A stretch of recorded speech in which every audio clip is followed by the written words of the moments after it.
This is Dominic. Dominic works at a 5-star restaurant called the Pixel Palace. There, some of video games' most popular characters come in to have a drink. Sometimes they share stories and even secrets, for as we all know, what the bartender hears is confidential, isn't it?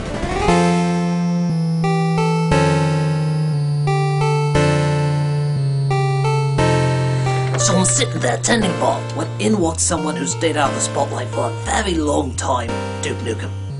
Now Duke Nukem used to be the top of his game, literally. His shoot-'em-up game was one of the best known in all the world. So naturally I asked him, I said, "Mr. N, where have you been all these years?" And he says, "Oh, been working on this new game called Duke Nukem Forever." And I said, "Oh yeah, I remember hearing about that. It was supposed to be like this big groundbreaking game, but never got off the ground." And he told me, he said, well, it went from game designer to game designer, people to people, all over. Everyone just kept wanting to improve the technology and nobody could keep up with the times. And I said, well, that's sad. What did you do about it? And he says, I took over. I said, you took over? He said, yes, I took over as the supreme game designer. I handled the story, the characters, the gameplay, everything about it. And I said, that sounds fantastic. I mean, well, what went wrong? He said, they just didn't have the vision that I had. I said, really? Well, what was your vision? And he said, well, it was going to be a brand new kind of technology. A kind of technology where you actually use actors in the game. I said, well, that's been done before. He's like, no, not just laser scan and not just filming them. Actual actors. From every angle, you can play the actors. That's the catch. Everything is real. And I said, well, that sounds impressive. Who are you going to get to be in it? And he says, well, yours truly, of course. I mean, you can't have a Duke Nukem game without Duke Nukem. But then I was thinking along the lines of Angelina Jolie and Johnny Depp. And I said, isn't that the highest paid actress and the highest paid actor in all of Hollywood? And he said, hell yeah. I don't dick around. When I get the best, I get the best. And I said, but wasn't that expensive? I mean, didn't that cost you a fortune? And he says, oh, sure, but money was no object. We just want the best. And I said, well, okay, what were they doing? Well, Johnny Depp was a slug monster who distracted his enemies by shitting out diamonds. And not fake diamonds, real diamonds. Like I said, everything is real, everything. I said, well, what about Angelina Jolie? And he said, well, she becomes an entrepreneur and takes over Disney World. And again, we really take it over. We fork out all the money and we take over Disney World. And she turns into a bunch of blood-sucking zombies. You know, more than they are now. So that way, I have to go through Disney World and destroy all the famous cartoon characters. And I said, well, holy smokes, Duke Nukem. I mean, the copyright alone must be a fortune. And he says, it was, but it's all real. It's all real. And I said, blimey, that sounds unbelievably expensive. I mean, didn't the game producers have a problem with that? And he said, well, yeah, at first, but they were with me for the most part. But, they got a little iffy when I brought in the giant monster Eiffel Tower. Giant monster Eiffel Tower. I said, oh yeah, and again it was the real thing. We give it large mechanical arms, legs. It would breathe fire on all the cities. But it's okay, he said, because we will bring in a giant mechanical Mount Rushmore. Imagine all 4 of the president's heads with their teeth trying to bite off the head of the Eiffel Tower. And I said, the Eiffel Tower has a head? And he says, yes, of Jerry Lewis. And I said, no.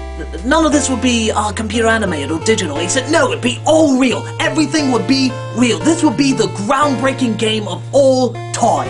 And I said, well, that sounds unbelievably expensive, like beyond comprehension. And he says, oh no, that goes even more beyond comprehension, because we bring back the Titanic. With tits. The Titanic, we were gonna call it. It would be unbelievable. We actually bring it up from under the water, give it tits, and it goes in and it destroys everybody. Titanic for the win, he said.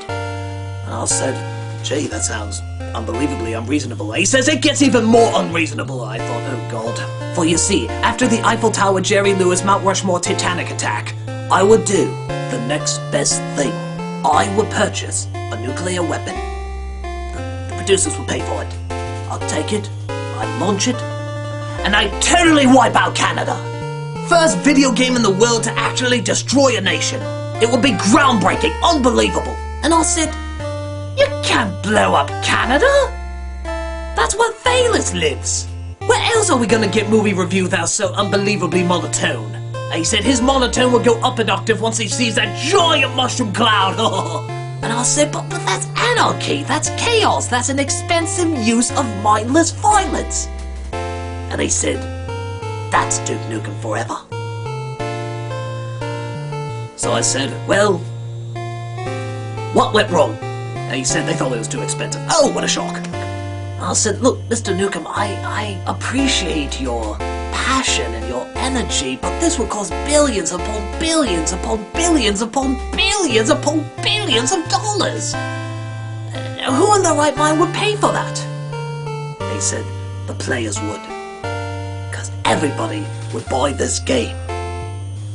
Twice.